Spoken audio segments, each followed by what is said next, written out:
కొంచెం చూసుకొని మాట్లాడాలి. గురిగింజకు దాని కింద ఉందని తెలియదు అన్నట్టు చాలా మాటలు మాట్లాడుతుండ్రు. మీరేం చేసిండ్రు ఒకసారి పాలకుర్తి గడ్డలో వచ్చి నిల్చోండి. మీరేం చేసిండ్రో పాలకుర్తి ప్రజలే చెప్తారు. మేమెందుకు ప్రజలు చెప్తారు, వాళ్ళు చెప్తే నేను కూడా వింటా. ఇంకా నేను తెలుసుకుని ఇంకెన్ని ఉన్నాయో అవన్నీ కూడా తెలుసుకుంటా. ప్రజలు వస్తారు, చెప్పమానండి మీరు చేసిన ఒక్కొక్కటి. మొన్న ఏదో శ్రీనిధి గురించి మాట్లాడుతున్నట్టుండ్రు మన మాజీ గారు.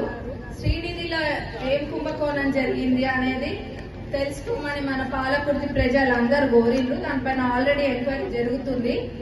అప్పుడు మేము కూడా చెప్తాం ఏం జరిగింది అనేది. మరి ఏం చేస్తాం, మనకేమో ఫోన్ ట్యాపింగ్లు చేత కావు కదా. ఎవరేం మాట్లాడుకుంటున్నారు, ఎవరేం చేస్తున్నారు అని వినాల్సిన అవసరం మనకెందుకు? మనకు ఒక్కటే ఉంది, అభివృద్ధి చేసుకుంటా ముందుకు పోవాలి. అంతేగాని పక్కింట్లో ఎల్లి పడ్డదా, మళ్ళీ పడ్డదా, పిల్లి పడ్డదా అవన్నీ మనకు అనవసరం కదా. వాటన్నిటికీ కూడా మేమింత కూడా ముందుకుంటాం. అది మీ బుద్ధి మీకే, మా బుద్ధి మాకే. ఒక గౌరవ ముఖ్యమంత్రి గారి గురించి మాట్లాడేటప్పుడు ఆలోచించి ఆచితూచి మాట్లాడండి. మళ్ళీ అట్లనే ఎవరెవరిని తిట్టిండ్రో ఎవరికి ఎరక కాదు. కేసీఆర్ గారిని మన గౌరవ మాజీ గారు తిట్టలేదా? తిట్టిందా, తిట్టలేదా? మరి ఏం మాట్లాడుతున్నారు? శుద్ధపూస ముచ్చట్లు చెప్తున్నారు. తెలియదా? మన అందరం ఇండ్లే మన చోళతోటి.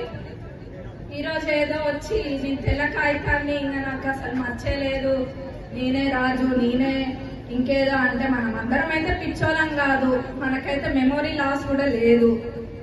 మనమైతే మర్చిపోలే కదా కేసీఆర్ గారిని మన మాజీ గారు తిట్టింది. ఈ రోజు మన ముఖ్యమంత్రి గారు ఏదో అని మన ముఖ్యమంత్రి గారిని అనే ముందు ఒక్కసారి ఇట్లా ప్రశ్నించుకోవాలి. తెలంగాణ ఉద్యమంలో మాజీ గారి పాత్ర ఏముందో అందరికీ తెలుసు.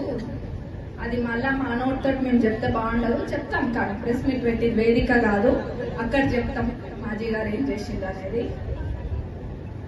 మనం నియోజకవర్గంలో ఎటువంటి అభివృద్ధి అయినా కానీ మనం వెనక్కి పోము.